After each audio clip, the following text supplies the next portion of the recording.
Assalamualaikum teman-teman. Selamat mendengarkan podcast education ini. Semoga podcast ini dapat bermanfaat untuk teman-teman semua. Kali ini kami akan menjelaskan tentang dasar teoritik perkembangan hubungan antar manusia. Podcast ini dibuat sebagai tugas mata kuliah Human Relation oleh dosen Ibu Alifa Nurfitri. Selamat mendengarkan.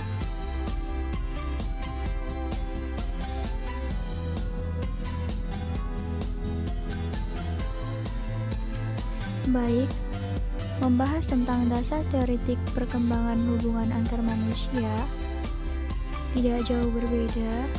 Nantinya kita akan membahas tentang adanya teori-teori yang membahas bagaimana sih perubahan atau perkembangan hubungan antar manusia itu.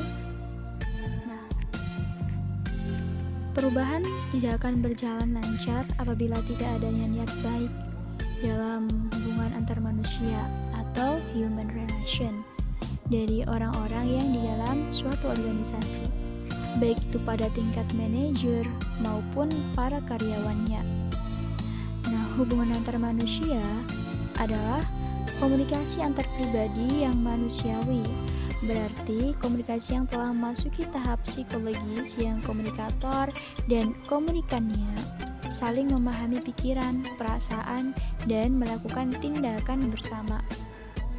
Ini juga berarti bahwa apabila kita hendak menciptakan suatu komunikasi yang penuh dengan keakraban yang didahului oleh pertukaran informasi tentang identitas dan masalah pribadi yang bersifat sosial, perlu belajar terkait bagaimana sih apa aja yang membuat perubahan sosial ini terjadi. Maka dari itu, secara teoritik pun hubungan antar manusia itu harus dikaji. Nah, di antara teori-teorinya yang nanti akan kita bahas, yaitu pertama ada teori atraksi, kemudian ada teori perubahan sosial, dan ada teori kesetaraan HRD. Oke teman-teman.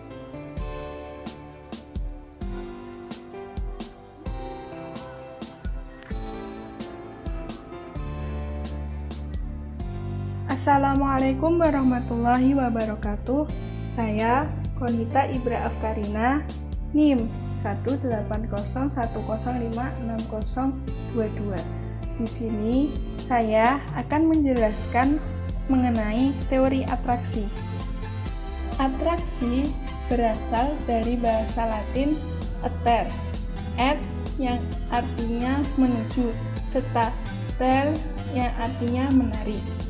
J.P. Kaplan mengemukakan bahwa atraksi adalah sesuatu yang memiliki kualitas-kualitas yang bisa mendatangkan tingkah laku yang menyebabkan kecenderungan mendekati sumber perangsang.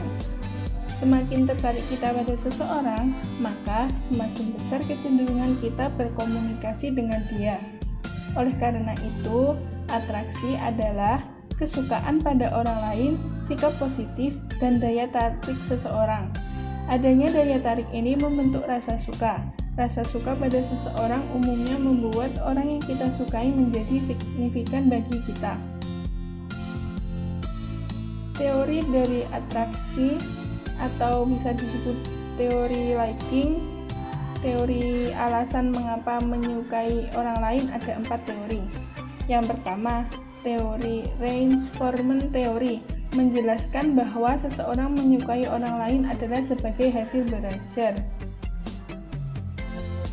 Yang pertama, belajar asosiatif berarti berdasarkan pengalaman. Yang kedua, belajar instrumental berarti suka yang memberi imbalan dan tidak suka yang memberi hukuman. Yang ketiga, belajar sosial berarti suka sama orang yang disukai orang lain.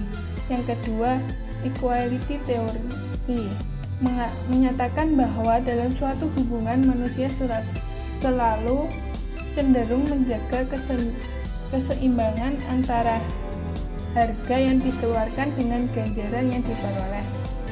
Yang ketiga, exchange theory menjelaskan bahwa interaksi sosial diibaratkan sebagai transaksi dagang. Jika orang yang kenal pada seorang yang mendatangkan keuntungan ekonomis dan psikologis akan lebih disukai. Yang keempat, gain loss theory menyatakan bahwa orang cenderung lebih menyukai orang-orang yang menguntungkan daripada orang-orang yang merugikan kita. Faktor-faktor yang mempengaruhi atraksi. Menurut Rahmat, faktor-faktor yang mempengaruhi atraksi itu dibagi menjadi dua, yaitu faktor personal dan faktor situasional. Faktor personal terdiri dari kesamaan karakteristik seseorang. Seperti contoh, ketika kita sedang naik kendaraan umum dan berjumpa dengan seseorang kenalan baru, maka percakapan kita berlangsung dan dimulai dari masalah-masalah demografis, di mana pekerjaan, di mana tempat tinggal, sampai dengan masalah politik dan lain sebagainya. Yang kedua, tekanan emosional. Bila seseorang sedang dalam keadaan yang mencemaskan atau harus memikul tekanan emosional, maka ia akan menginginkan kehadiran orang lain. Yang ketiga, harga diri yang rendah. Menurut Wilster dalam Jalaluddin Rahmat, bila harga diri seseorang direndahkan, hasrat afiliasi bertambah, maka ia makin responsif untuk menerima kasih sayang orang lain. Yang keempat, isolasi sosial. Isolasi sosial merupakan pengalaman yang tidak enak. Tingkat isolasi sosial sangat berpengaruh terhadap kesukaan kita pada orang lain. Selain faktor personal tersebut, ada juga faktor situasional. Faktor situasional itu terdiri dari daya tarik fisik, yaitu physical attractiveness. Yang kedua, ganjaran atau reward. Yang ketiga, familiarity. Prinsip dari familiarity dicerminkan dalam peribahasa Indonesia, kalau tak kenal maka tak sayang. Yang keempat, faktor kedekatan atau proximity. Yang kelima, kemampuan atau kompetensi. Itu tadi merupakan faktor-faktor yang mempengaruhi atraksi. Selanjutnya, saya akan menjelaskan mengenai pengaruh atraksi pada komunikasi interpersonal. Yang pertama, penafsiran pesan dan penilaian. Pendapat dan penilaian kita tentang orang lain tidak semata-mata berdasarkan pertimbangan rasional. Kita juga merupakan makhluk emosional. Oleh karena itu, ketika kita menyenangi seseorang, kita juga melihat segala hal yang berkaitan dengan dia secara positif. Sebaliknya, jika kita membencinya, kita cenderung melihat karakteristik secara negatif. Yang kedua, efektivitas komunikasi.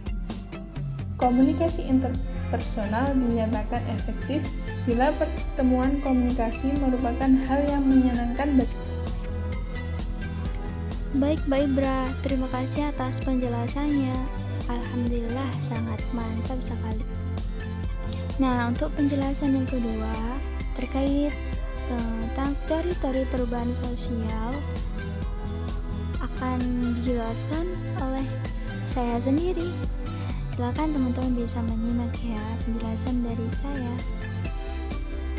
Nah, yang pertama itu, kalau berbicara tentang teori-teori perubahan sosial, di sini saya akan mengambil 3 teori. Yang pertama ada teori evolusi, teori konflik, dan teori sosial Rader-Dorf. Nah, pertama ada teori evolusi. Dalam teori perubahan sosial ini dijelaskan bahwa evolusi itu mempengaruhi cara pengorganisasian masyarakat, terutama yang berhubungan dengan sistem kerja. Berdasarkan pandangan tersebut, Tonis, seorang pakar ilmuwan itu berpendapat bahwa masyarakat berubah di tingkat peradaban sederhana ke tingkat yang lebih kompleks. Nah, dalam teori perubahan sosial evolusi itu dapat dilihat terjadinya transformasi dari masyarakat, mulai dari masyarakat tradisional yang memiliki pola sosial komunal, yaitu pembagian dalam masyarakat yang didasarkan atas siapa yang lebih tua atau senioritas, bukan pada prestasi personal individu dalam masyarakat. Jadi, jika teori ini diaplikasikan dalam sebuah organisasi, dalam praktik komunikasi dan product relation, hal ini bisa terjadi karena masih adanya sifat feudalisme, yaitu masih ada yang membeda-bedakan antara senior dengan junior, bukan berdasarkan sebuah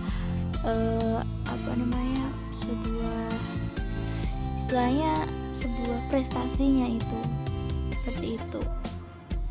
Sampai sini cukup jelas ya. Kemudian ada teori konflik.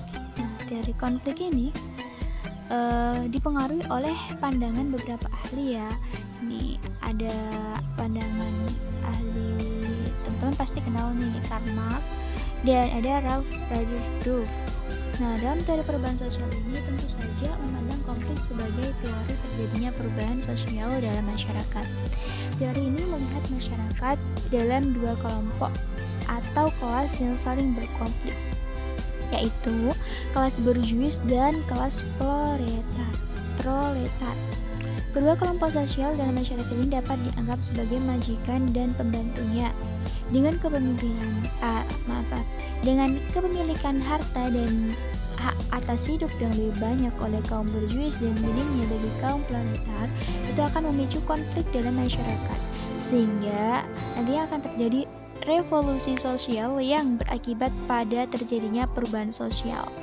Nah, sedangkan teori konflik jika diterapkan dalam suatu organisasi ini, maka perlu adanya penyetaraan hak dan kewajiban sebagai anggota.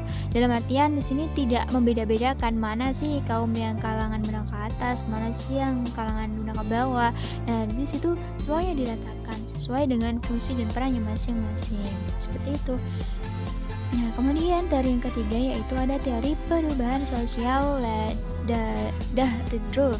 Dahrendorf. Nah, teori perubahan sosial oleh Dahrendorf berisi tentang hubungan stabilitas struktural sosial dan adanya perubahan sosial dalam masyarakat. Nah, perubahan-perubahan yang terjadi dalam struktural kelas sosial itu akan berakibat pada nilai ya.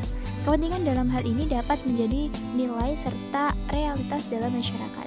Nah, kepentingan merupakan elemen dasar. Jadi elemen dasarnya itu suatu kepentingan dalam kehidupan sosial itu. Apabila kepentingan itu saling bertabrakan, ya kan, maka sudah tentu akan terjadi konflik.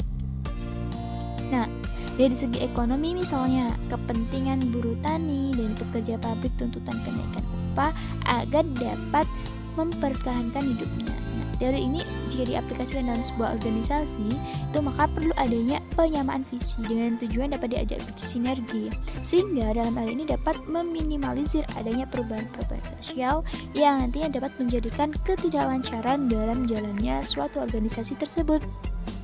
Oke teman-teman, mungkin itu yang penjelasan dari saya. Nantinya akan dilanjutkan penjelasan oleh Bang Habibie. Oke ya, saya rasa cukup jelas. Baik, terima kasih. Assalamualaikum warahmatullahi wabarakatuh. Perkenalkan, nama saya Yusuf Habibie Sibuan. Saya akan menjelaskan teori kesetaraan HDR. Langsung saja, produktivitas kerja merupakan suatu hasil kerja dari seorang karyawan. Hasil kerja karyawan ini merupakan suatu proses bekerja dari seorang dalam menghasilkan suatu barang atau jasa. Sering terjadi produktivitas kerja karyawan menurun dikarenakan kemungkinan tidak adanya kontrol yang baik terhadap produktivitas kerja. Para staf atau karyawan yang dapat menimbulkan ketidaknyamanan dalam bekerja, upah yang minim, dan juga ketidakpuasan dalam bekerja. Suatu perusahaan atau organisasi dalam meningkatkan produktivitas kerja karyawan juga mengalami kendala-kendala. Penurunan produktivitas kerja masih sering terjadi. Permasalahan tentang produktivitas kerja ini merupakan permasalahan umum yang terjadi pada setiap perusahaan. Kadang produktivitas kerja seorang karyawan cenderung menurun dan pengaruh adalah merosotnya suatu perusahaan.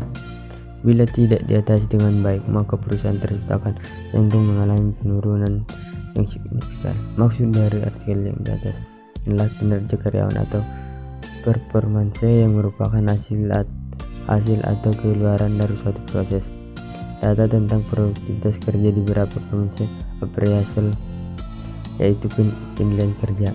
Hal ini dikarenakan penilaian kerja merupakan faktor evaluasi bagi pihak perusahaan terhadap kerja karyawan dan juga evaluasi bagi karyawan sendiri sebagai perwujudan untuk meningkatkan produktivitas kerja. Hal ini berkaitan dengan kecenderungan ini karena penilaian kerja merupakan faktor evaluasi bagi perusahaan terhadap kerja karyawan dan juga evaluasi bagi karyawan sendiri untuk meningkatkan produktivitas kerja.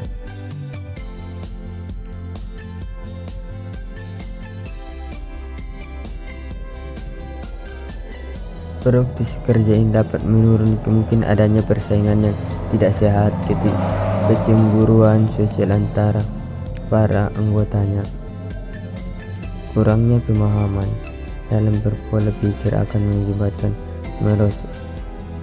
merosotan kemajuan daripada peningkatan organisasi. Ini menjadi pemilik dalam organisasi tersebut. Faktor manusia sangatlah berperan aktif dalam meningkatkan dari suatu perusahaan tersebut. Hal ini terkait juga dengan teknologi yang ada. Banyak kasus menunjukkan bahwa teknologi sudah maju namun ketersediaan sumber daya manusia sangatlah minim. Ini dikarenakan ketidaksiapan bagi organisasi tersebut melaksanakan kemajuan yang optimal. Hal ini didukung oleh Komisi 1997 bahwa sumber daya manusia memegang peran penting dan menentukan bagi keberhasilan organisasi.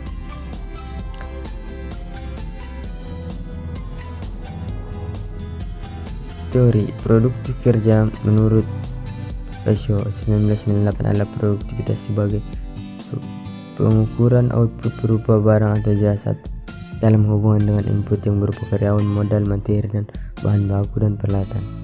Sejalan dengan pandangan di atas, Darmayanti 2001 menyebutkan produktivitas kerja menunjukkan bahwa individu merupakan perbandingan dan efektivitas kekurangan atau pencapaian untuk kerja maksimal dengan efisien. Salah satu masukan yang mencakup kuantitas, kualitas dalam waktu tertentu. Produktivitas kerja adalah suatu ukuran dari pada hasil kerja atau kinerja seorang dan proses input sebagai masukan dan output sebagai keluaran yang merupakan indikator daripada kinerja karyawan dan dalam menentukan bagaimana usaha untuk mencapai produktivitas yang tinggi dalam suatu organisasi.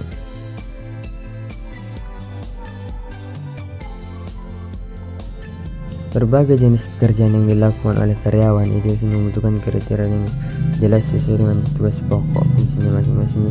Pekerjaan tentu mempunyai standar yang berbeda dalam mencapai hasilnya.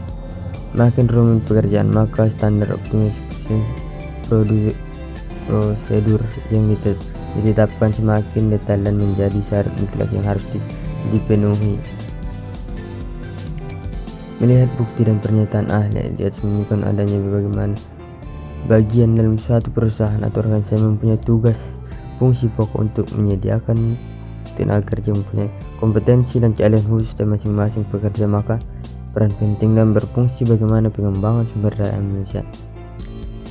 Human Resource Development atau HRD merupakan pengembangan sumber daya manusia yang menggabungkan pengembangan, pelatihan, dan karir untuk meningkatkan efektif individu, kelompok, dan organisasi. Human Resource Development atau HRD adalah penggunaan terpadu pelatihan organisasi, perusahaan, dan pengembangan karir untuk meningkatkan individu, kelompok, dan efektif organisasi. HRD pengembangan kompetensi kunci yang memungkinkan individu dalam organisasi melakukan pekerjaan saat ini dan masa depan melalui kegiatan pembelajaran yang direncanakan. Tugas dan fungsi Departemen Pengembangan Sumber Daya Manusia adalah melakukan integrasi, menyusun kompetensi karyawan, membuat perencanaan pengembangan karir dan keterampilan, melakukan penilaian hasil kerja, dan memberikan masukan serta memutuskan masalah perekrutan karyawan beserta penempatannya.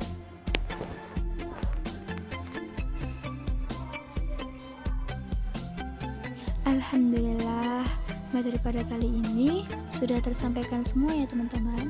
Semoga kita dapat memahaminya bersama, dan jika ada pertanyaan-pertanyaan bisa langsung di kolom komentar ya.